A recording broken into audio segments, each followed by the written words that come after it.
Voice of Yoga. Welcome to the Institute for Personal Development, Kriya Yoga Ashram, where total consciousness is the new frontier. Kriya Yoga is union of the individual with the divine. Join us as we explore the practices to initiate this process. Good morning. Welcome to the Voice of Yoga. Let's talk consciousness. I am your hostess, Lisa Winton, and with me is Kenny Toy, also known as Swami Jayananda, founder of the Institute for Personal Development, located here in Hampton, New Hampshire. Good morning, Swami. Thank you for being here today. How are you? Good morning. I'm doing pretty good today. How about you? I'm doing great today, too. Thanks for asking. And we'd like to thank you all for tuning in.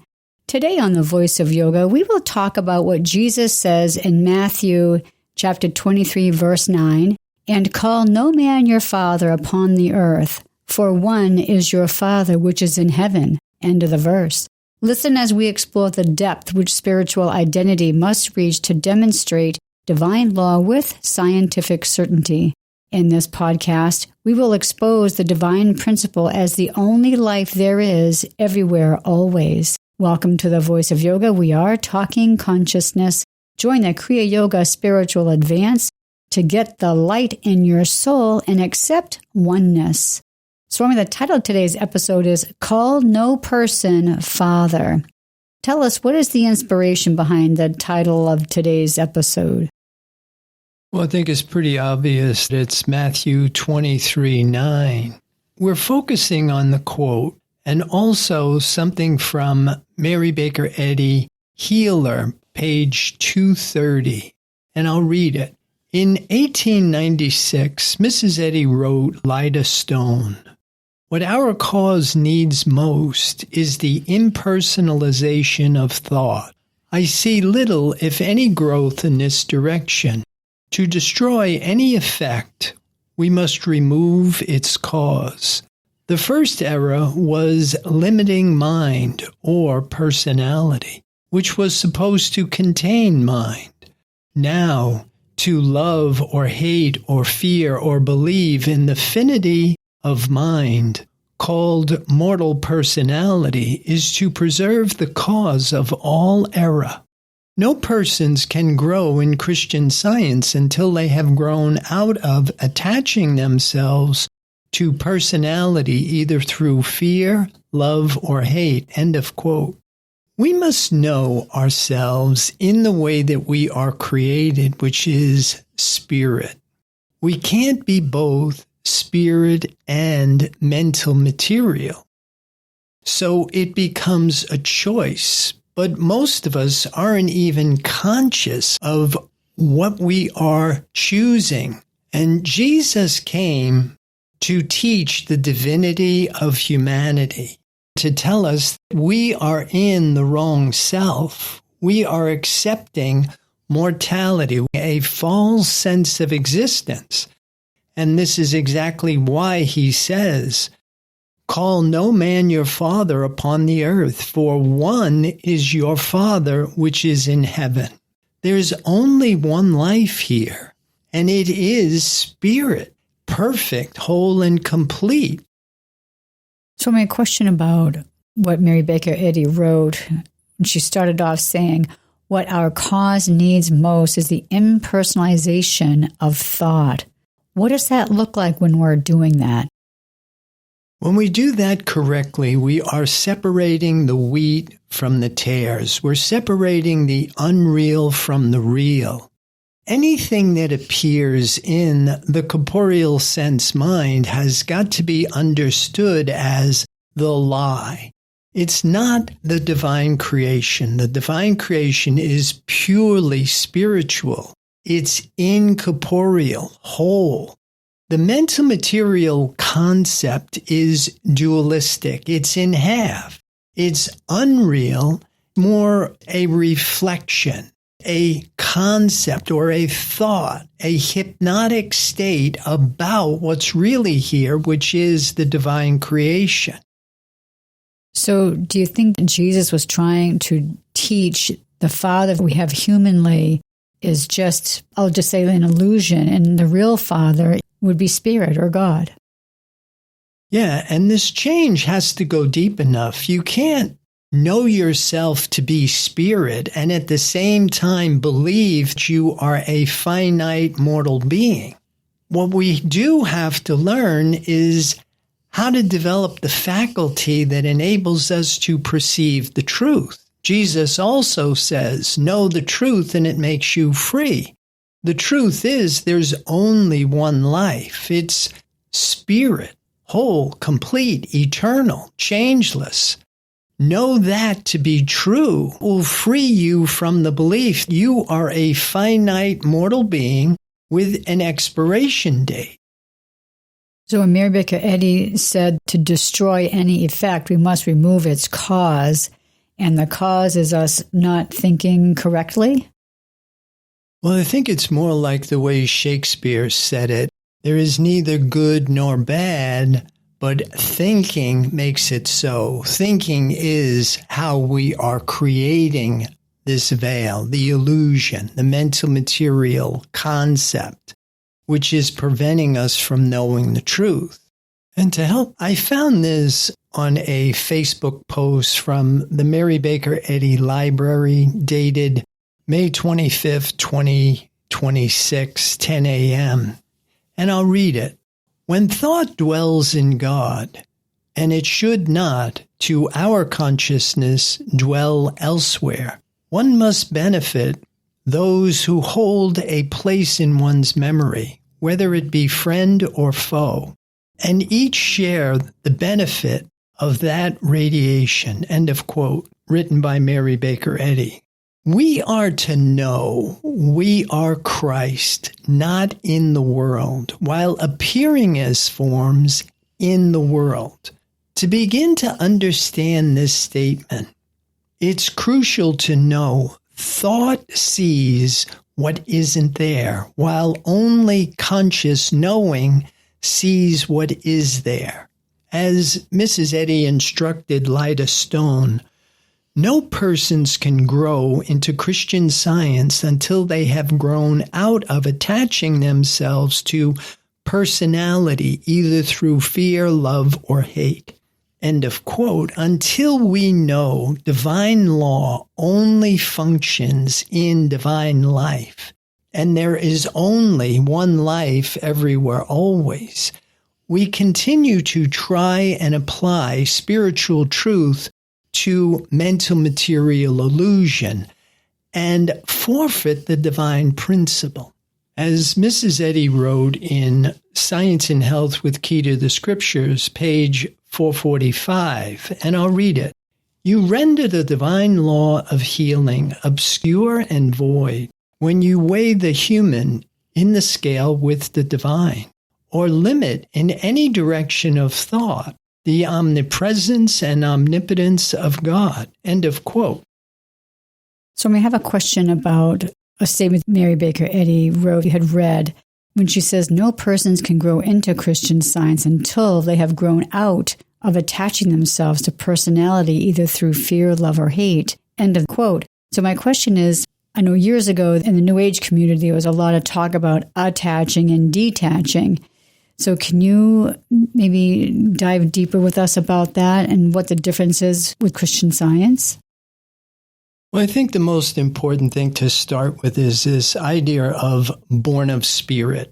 It's not just a declaration, but it is literally rebirthing the physical body in a completely different source of sustenance. And this has an evidence procedure to it. The idea of progression. We grow psychologically and spiritually in a positive direction. There are stages of growth we must go through. And you can talk about this until you're blue in the face, but until you enlist a divine metaphysical system that gives you all the necessary strategies to employ, your chances of demonstrating divine law with scientific certainty are diminished enormously.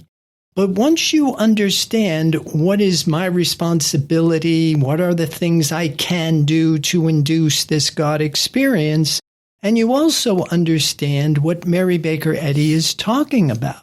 What I just read where she says, or you limit in any direction of thought the omnipotence and omnipresence of God. We can't bring forth the divine image with the mortal mind. And the mind we're using to get us through this lifetime is what she's talking about. So we must learn how initially to control how we think, and then eventually learn to stop thinking. Just like what you're talking about, this idea of detachment. We must detach our identity completely from the mental material concept and then attach it to the invisible, intangible, divine omnipresence. And if we don't have this internal event and our change does not go deep enough, then of course the panel isn't wired. Then we're not drawing from the right energy field. If we draw from duality, which is fear and limitation, that's what we become. We're in the cycle of death and rebirth, and we'll stay there indefinitely until we know the truth. But in order for us to know the truth, we have to develop the faculty that enables us to perceive the truth. The biblical term for this was repent. It doesn't mean plead for forgiveness. It means think differently. Learn to stop thinking with 5 corporeal senses and begin knowing with 7 spiritual senses. And none of this is magic, but it is all physics. It's like attracts like. So you said earlier we continue to try and apply spiritual truth to the mental material illusion and forfeit the divine principle. My question would be, is we are in this mental material plane, and I realize we have to change how we think about that. So what would be the correct way to understand if there is good that's happening in your life, you having abundance and it's love's provision, might help us understand forfeiting the divine principle, what it is that we should be looking for? Well, see, you can't be mental material and spiritual. That's a contradiction, and it creates a failure force. So you want to be a faithful witness to the divine creation. Understand yourself to be Christ, not in the world, while appearing as forms in the world.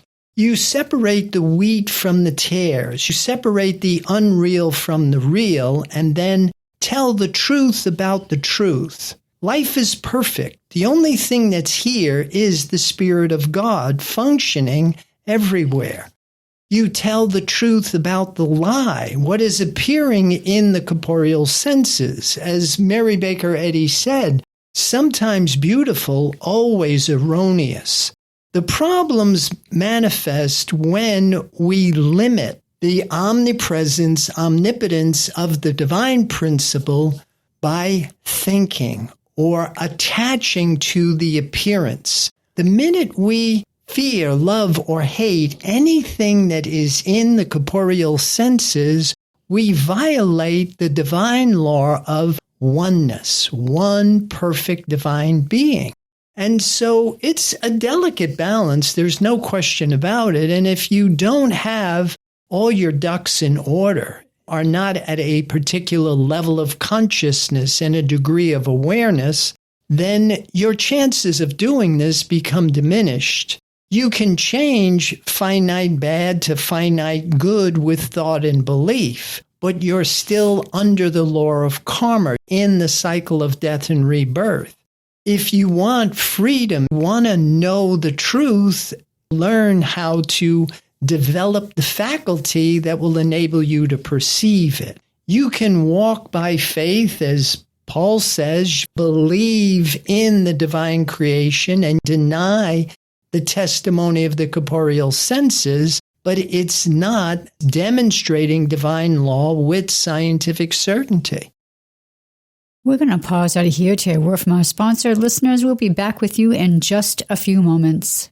Kriya Yoga Theory 2 is a unique and revolutionary practice and forum designed to facilitate the growth process in human development. Apotheosis is a real experience and has an evidence procedure. You cannot lead someone to permanent change by doing for them what they must do themselves. Personal accountability and responsibility are the foundation of Kriya Yoga Theory 2. You must be engaged and devoted. Prana power brings virtue to overcome fear, wisdom to overcome ignorance, purpose to overcome selfishness, enthusiasm to overcome laziness. Kriya Yoga is a path of action, knowledge, and devotion. These sessions are a celestial positioning system to guide the individual into union with the divine. For more information or to sign up for your next session online, go to www.ipdtransform.com. Namaste. Welcome back. For those who are just joining us, you're listening to The Voice of Yoga, and we are talking consciousness. Swami, we said in the opening we were going to expose the divine principle as the only life there is, everywhere, always. Let's do a deep dive with that. Yeah, I can't ever help thinking what Paul said, ye are dead and your life is hid with Christ in God. Surprising to discover something everywhere, always isn't seen, heard, touched, tasted, or smelled. Because, as Krishnamurti said, the mind can't free itself from its own creation. The entire mental material world of energy is an illusion, a hypnotic state, thought driven by the belief in two powers. We see what isn't here and are blind to what is here, which is the divine creation, the perfection of being. Thinking is how we feed the veil, and knowing is how we reveal the truth. Stop thinking, which is forming thoughts and opinions based on the information coming through the corporeal senses, and start by learning how to control thinking with pranayama exercises, by education. Start by educating thought up to spiritual apprehension. Learn the relationship between consciousness and thought. Then separate consciousness from the mental material illusion and rejoin with spirit, the invisible, intangible omnipresence. This is how you would initiate a progressive cycle in human development. But we start with belief. If you believe God is all and all is good and life is eternal without change, then you will have a principle. If you think God is a mix of good and evil, God rewards and punishes, there is God and the devil, then you have a contradiction and you don't have a principle. If you want to prove the omnipresence of the divine creation, then you need the principle. You need to know God aright. Spirit is eternal, changeless, whole, perfect, everywhere, always. Once you have the principle, then you start by being a faithful witness to it. Your belief in the divine principle graduates to faith. Faith is where you will get that coincidence between the human and the divine. To see your faith demonstrates. And then eventually your faith will graduate to understanding, where you will demonstrate divine law with scientific certainty. But you can't do this as a human. Divine law only functions in divine life. And it's not like God doesn't want us to have it some other way. There is no other way.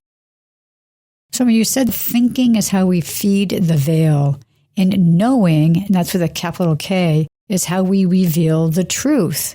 So how do we know in our external experience that we know and are revealing the truth? Yes, like the Bible says, from the fruits. If you're getting that coincidence between the human and the divine, If you are demonstrating divine law, then you are serving the divine principle. You are that place where the divine principle is functioning through you. We don't make ourselves spiritual, and we don't apply truth to mental material to fix it. The divine creation is the only thing that's here. What we are doing is we are coming out of the faculty that is creating the veil, and we are becoming conscious of the operations of divine mind. There's only one mind. And once we are no longer interfering with human thinking, and we make our mind an avenue of awareness for the operations of divine mind, then what is happening is divine mind is doing its knowing in your awareness. The mortal mind thinks in terms of duality. It's under karmic law. For every action, there is an equal and an opposite reaction. So even all your good thoughts have a complementary, unmanifested bad part that comes with it. This is the betrayer in the midst. This was the Judas we must overcome. And we do it by stopping thinking. And then by letting divine mind do its knowing in your awareness, then you're letting the Lord build the house. And divine mind thinks in terms of the absolute. It's not dualistic. It doesn't have a complementary, unmanifested bad part. It's absolute goodness without opposition. And so this is how you would know the difference. The difference would be perceived as what Mary Baker Eddy called chemicalization. It's what happens when identity begins to shift from a mental material basis to a spiritual basis. And you are revealing the perfection of being, not just patching up the mental material concept. So you had said earlier we should start by learning how to control thinking with pranayama. Then you said learn the relationship between consciousness and thought, then separate consciousness from the mental material illusion and rejoin with spirit. So it sounds like you're saying that there's a process, a procedure that we have to go through. Yeah, in a similar way, one doesn't show up the day of a marathon race with their sneakers. There's preparation for the race, years for some, months for others. Few can do it in weeks or days. As Mrs. Eddy told humanity in miscellaneous writing, The Way, page 355, and I'll read it, mortal mind must pass through 3 stages of growth, end of quote. There is a progression with thinking, which is protocol for the graduation from sense to soul. Solve the belief in fear, which is the beginning of it. This idea of born again of spirit. Faithful and orderly with the objects of sense by maintaining the highest understanding of right. Then give Judas the sop, which overcomes the betrayer in the midst, which is mortal thought and karmic law appearing as corporeal sense in human consciousness. Thus overcome the world. So these 3 stages of growth, the lower mind, the mid-mind, the higher mind, we have to master the mortal mind. And then we can walk reason through the open door of revelation, experienced in a sequence where thought is controlled, then stopped, and divine mind is held in consciousness to do its knowing in awareness. And when the Lord builds the house, it's perfect. Isn't that what it says in the Bible? Except the Lord build the house, they labor in vain that build it. If we do anything with human will and personal sense, it could be done for good or for bad. We're under karmic law. But when divine mind does its knowing in your awareness, It's absolute goodness because divine law functions in divine life. And there's no and in spirit. Spirit is one perfect divine being out of time, space, concept, belief, form, matter, human will, personal sense, thinking. There's no trying, striving, struggling, seeking, planning, or even asking. Spirit rests. Why we say, I want always obscures I am. Why would you want? Because you don't know the truth. You're falling for the concept, the belief in anything that doesn't have divine quality. Swami, what other processes Mary Baker Eddy suggests that we do? Well, in the way, she talks about the first stage is self-knowledge, which may mean we must know ourselves in the way we are created and not the way we think we are created. Spirit and not mental material. The second stage in mental development is humility. She isn't talking about false modesty, but the spiritual request of meekness, which is what happens to identity as it shifts from a mental material basis to a spiritual basis. The realization there's only one life and it's perfect, and the only life I am. The third stage of mental development is love, divine egoism, the one perfect life looking at itself, as itself, of itself, and to itself. Principle and idea is the revelation of one life, perfect and whole, everywhere, always. We have a few quotes from The Way to help substantiate these findings, and I'll read them. All men shall be satisfied when they awake in his likeness, and they never should be until then. On the same principle, you continue the mental argument in the practice of Christian healing until you can cure without it instantaneously and through spirit alone. The way is absolute divine science. Walk ye in it, but remember that science is demonstrated by degrees, and our demonstration rises only as we rise in the scale of being. Swami, any thoughts about these quotes? Yeah, let's look at some terms now to help organize the information.